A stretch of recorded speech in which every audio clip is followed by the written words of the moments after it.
और आज हम इस पवित्र स्थान पर उन लोगों को श्रद्धांजलि देने के लिए यहाँ आए हैं जिन बेगुनाहों को एक तरह से जिस प्रकार से उनकी हत्या की गई थी, इससे शर्मनाक बात मानवता के लिए और कुछ हो नहीं सकती। बेगुनाहों को इस तरह की सजा दी है और निश्चित रूप से अरदास में भी, क्योंकि गुरु गोविंद सिंह ने कहा कि जो जिस भाषा में समझता है उसको उसी भाषा में समझाना पड़ता है। तो मैं सोचता हूँ सारा देश प्रधानमंत्री जी से यही उम्मीद कर रहा है कि जल्दी से जल्दी उन सारे लोग जिन्होंने इस हत्या में शरीक थे और जिन्होंने उनको तैयार करके यहाँ भेजा, उन दोनों को ही उचित दंड मिले। हम अपनी तरफ से, क्योंकि हरियाणा का भी हमारा विनोद थे, वो हमारे हरियाणा के करनाल के रहने वाले थे और इस शादी के 7 दिन ही हुए थे, और जो भी आर्मी में इस स्थान पर काम करते उनके साथ साथ देश के विभिन्न राज्यों के लोगों को जिस प्रकार से 26 में, मैं सोचता हूँ संपूर्ण भारत को ही उन्होंने एक तरह से टारगेट किया है इस घटना के आधार पर। तो निश्चित रूप से देश उम्मीद कर रहा है कि जल्दी से जल्दी उन दुष्टों को भी उसी भाषा में समझाया जाए जिस भाषा में वो समझना चाहते हैं। गवर्नर सर, ਜਿਹੜੇ ਬਾਰਡਰ ਦੇ ਇਲਾਕੇ ਨੇ ਉੱਥੇ ਸਭ ਚਿੰਤਾ ਹੈਗੀ ਹੈ कि देखो सामान्यतः लगता चिंता करने की लोड़ है। देखो क्या है कि हमने भी बात की है सारे अधिकारियों से, मुख्यमंत्री जी ने बात की है, बॉर्डर पर भी सब लोगों को इस बारे में अलर्ट किया है।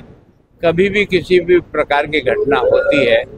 तो पंजाब वासी भी, बॉर्डर वासी भी, और वहाँ जो काम करने वाली जो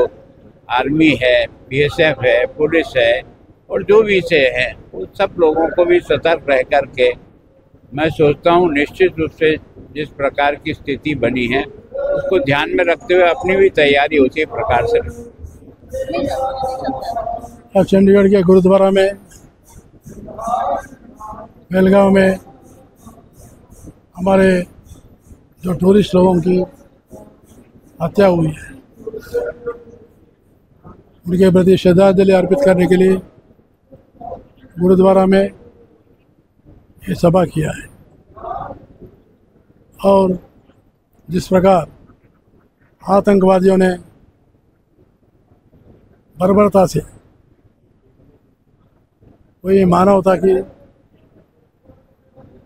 अंश नहीं दिखते हुए उन्होंने पर्यटकों को ख़त्म किया है, ये बहुत ही निंदनीय है। और ये आतंकवाद केवल देश के लिए नहीं, दुनिया के लिए भी बहुत ही बड़ा खतरा है।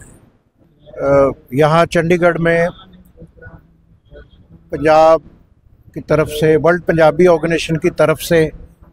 एक श्रद्धांजलि समारोह रखा गया उन शहीदों के लिए, उन बेगुनाह शहीदों के लिए जिनका बहुत ही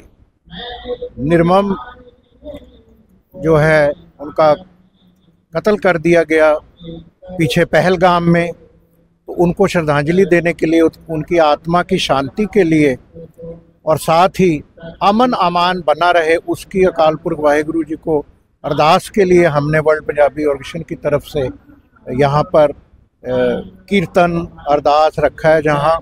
पंजाब के ऑनरेबल गवर्नर साहब, हरियाणा के ऑनरेबल गवर्नर साहब और मंत्री साहबान पहुँच रहे हैं। हमारे WPO चंडीगढ़ चैप्टर के प्रेसिडेंट RS सचदेवा जी, करण गल्होत्रा जी जो इसके मुख्य संयोजक है। तो आज का यही हमारा है कि ऐसी घटनाओं की जितनी निंदा की जाए, क्योंकि वो बेगुनाह लोग, उनका एक ही दोष था कि शायद वो भारतीय थे या किसी धर्म से थे, और सिख गुरुओं ने तो अपना बलिदान, अपनी शहादत ही इस दहशत को रोकने के लिए, ज़बर जुल्म का टाकरा करने के लिए दी है। तो इसलिए उन्होंने तो कहा है, सूरा सो पहचानी है जो लड़े दीन के हेत, पुरजा पुरजा कट मरे कभू न छाड़े खेत। तो आज हम अरदास करने वाले उनकी आत्मा की शांति के लिए, जो 26 बेगुनाह लोग इनोसेंट इसमें मारे गए, शहीद ही कहेंगे हम उनको, और साथ ही उनकी आत्मा की शांति के लिए, और साथ ही ये अमन अमान बना रहे, क्योंकि गुरु नानक देव जी का जो मैसेज है वो है सरबत दा भला, नानक नाम चढ़ती कला तेरे भाने सरबत दा भला। सर इसके बाद क्या पर्सनली आप मिलेंगे भी या मिल आए हैं या कैसे है? नहीं, हम उनको जो भी उनको सहानुभूति देने प्रोग्राम बना रहे हैं, WPO का डेलीगेशन जाएगा। और साथ ही आपको पता ही है कि हमारे तो पंजाबी नौजवान, पंजाबी जो सेना में हैं, वो सारे बॉर्डरों की रक्षा करते हैं, पर खास करके जम्मू कश्मीर में तो पीछे मैंने देखा गलवान में हुआ, जिन पंजाबी छोटे बच्चों की, नौजवान बच्चों की भी दाढ़ी भी नहीं फूटे, वो शहीद हो गए। तो पर कहीं ना कहीं जो भी हुआ ये बहुत गलत हुआ। इट इज़ इनह्यूमन, किसी ने भी किया, क्या किया,